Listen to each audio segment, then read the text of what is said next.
சபரிமலை ஐயப்பனை தரிசனம் செய்ய ஆன்லைன் முன்பதிவு தொடக்கம். கேரள மாநிலத்தில் உள்ள பிரசித்தி பெற்ற சபரிமலை ஐயப்பன் கோவிலில் மகர ஜோதி தரிசனம் நிறைவடைந்து நடை சாத்தப்பட்டுள்ளது. இதைத் தொடர்ந்து மாசி மாதாந்திர பூஜைக்காக பிப்ரவரி 12ஆம் தேதியில் சபரிமலை நடை திறக்கப்பட உள்ளது. சுவாமி தரிசனம் செய்வதற்காக ஆன்லைன் முன்பதிவு தொடங்கப்பட்டுள்ளது. உலக புகழ்பெற்ற திருத்தலமாக கேரள மாநிலத்தில் உள்ள சபரிமலை ஐயப்பன் கோவில் உள்ளது. இந்த கோவிலுக்கு கேரளத்தில் இருந்து மட்டுமின்றி தமிழ்நாடு, கர்நாடகா, ஆந்திரா, தெலுங்கானா, வட மாநிலங்கள் உள்ளிட்ட வெளி மாநிலங்களில் இருந்தும் வெளிநாடுகளில் இருந்தும் ஒவ்வொரு ஆண்டும் பக்தர்கள் சென்று சுவாமி தரிசனம் செய்வது வழக்கம். சபரிமலை ஐயப்பன் சுவாமி கோவிலில் மண்டல கால பூஜைகள் கடந்த ஆண்டு நவம்பர் 16ஆம் தேதி தொடங்கின. இதையொட்டி நவம்பர் 15ஆம் தேதி மாலை 5 மணிக்கு கோவில் நடை திறக்கப்பட்டது.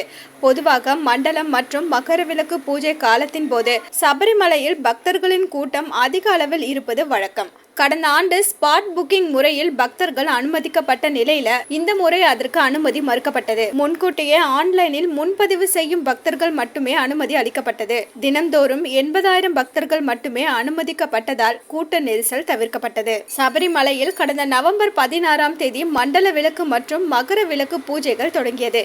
இதை அடுத்து இந்தியா முழுவதிலும் இருந்து சுமார் 80 லட்சம் பக்தர்கள் சபரிமலை ஐயப்பனை தரிசித்துள்ளனர். தொடர்ந்து மகர விளக்கு பூஜை நிறைவடைந்து ஜனவரி 20ஆம் தேதி கோவில் நடை சாத்தப்பட்டது. இதைத் தொடர்ந்து மாசி மாதாந்திர பூஜையொட்டி பிப்ரவரி 12ஆம் தேதி நடை திறக்கப்பட உள்ளது. பிப்ரவரி 12 முதல் பிப்ரவரி 17ஆம் தேதி வரை நடை திறந்திருக்கும்.